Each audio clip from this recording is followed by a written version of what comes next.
सैफ अली खानवर हल्ला करणाऱ्या आरोपीचं सीसीटीव्ही साम टीव्हीच्या हाती. हल्लेखोराची ओळख पटली, दादरमध्ये लपल्याची माहिती.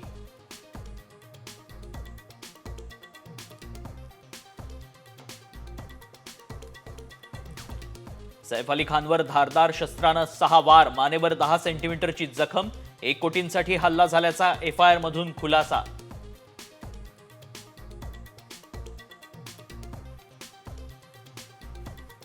सैफवरील हल्ला बिश्नोई गँगकडून झालाय का, या दिशेनेही तपास.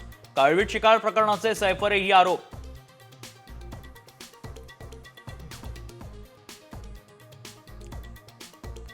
सैफवर हल्ला म्हणजे मुंबईची कायदा सुव्यवस्था ढासळल्याचं लक्षण.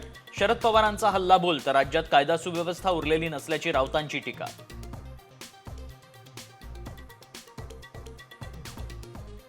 देशभरातील सरकारी कर्मचाऱ्यांसाठी आनंदाची बातमी. 8व्या वेतन आयोगाला केंद्र सरकारची मंजुरी. मंत्री अश्विनी वैष्णव यांची पत्रकार परिषदेत माहिती.